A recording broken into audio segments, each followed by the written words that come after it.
महामंत्र है, सर्वशक्तिशाली मंत्र है, समस्त दुखों और कष्टों को दूर करने वाला मंत्र है, समस्त ऋषियों और देवताओं के द्वारा जपा जाने वाला मंत्र है, हर तरह के ग्रह नक्षत्र और संकटों से बचाने वाला ये मंत्र है। लेकिन इस मंत्र की एक और विशेषता है। गरुड़ पुराण कहता है कि आप जब पिंड दान करते हैं, 13 दिनों तक विधि विधान करते हैं, तब जाकर जीव को एक अंगुष्ठ मात्र से एक हाथ बराबर का शरीर प्राप्त होता है। तो जीवों की मुक्ति के लिए क्या क्या करना चाहिए, सारा विधान गरुड़ पुराण में वर्णन है। लेकिन मध्य में जाते ही कहते हैं कि जो 11 माला गायत्री मंत्र जपता है वो मुक्त पुरुष हो जाता है। और उससे भी आगे कहते हैं कि गायत्री जपते जपते जो अजपा जप में सिद्ध हो जाता है, सोहम में सिद्ध हो जाता है, वो मोक्ष प्राप्त होता है। उसके लिए संसारिक कोई भी कर्मकांड करने की आवश्यकता नहीं होती। ये अजपा क्या है? अजपा शब्द से यही अर्थ लगाया जा सकता है कि जिसे जपना न पड़े, स्वतः जप चलता रहे। तो अजपा है। भगवान भोलेनाथ महादेव पार्वती मैया से कहते हैं कि हे देवी, ये गायत्री की गुप्त विद्या है जो जन्म से लेकर मृत्यु तक चलती रहती है। इसके बिना कोई भी जीव जी नहीं सकता। जब हम सांस लेते हैं तो सांस लेते समय एक ध्वनि होती है स्वतः, उसे अगर ध्यान से सुनेंगे तो सो जैसी आवाज आएगी। और जब हम छोड़ते हैं तो हम जैसी आवाज आती है। तो लगातार इस सांस को अगर आप देखते रहें और इस पे ध्यान देते रहें तो आपको स्वतः सुनाई पड़ेगा सोहम सोहम।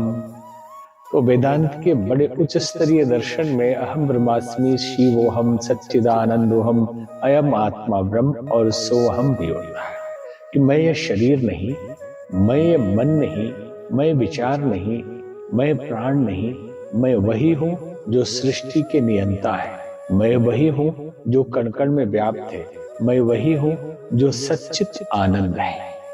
तो इसे भी गायत्री कहा गया। गायत्री जपते जपते इस अवस्था में पहुंचा जाता है। ऐसे डायरेक्ट भी सीधे सीधे बहुत महात्मा इसी की दीक्षा दे देते हैं। वो सोहम जपने लगते हैं। सोहम जपने की जरूरत नहीं है, ये तो स्वतः चल रहा है। अगर सोहम न चले, ये गायत्री अंदर न चले तो जीव जीवित ही न रहे। इसीलिए इसको गायत्री कहा जाता है। गयान प्राणान त्रायति इति गायत्री।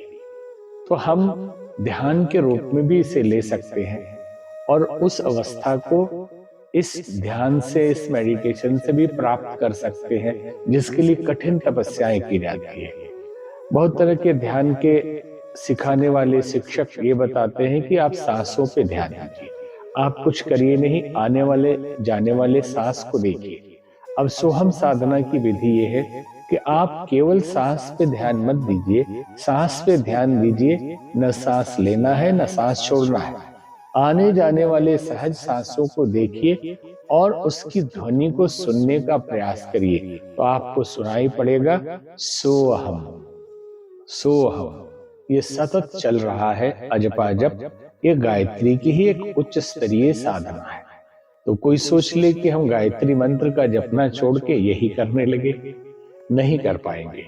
आप गायत्री मंत्र का जप करिए।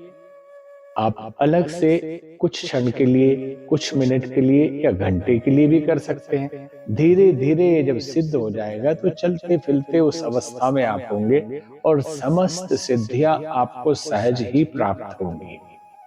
सोहम साधना बहुत ही उच्च स्तरीय साधना है। इसे अजपा जप भी कहा जाता है और इसे अजपा गायत्री भी कहा जाता है। तो आप जो जप करते हैं वो तो करते रहे।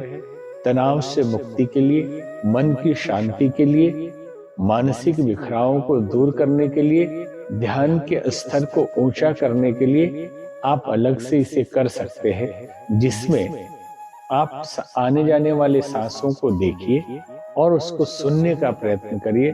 न आवाज ध्वनि निकालने की कोशिश करिए और न उसको बनाने की कोशिश करिए।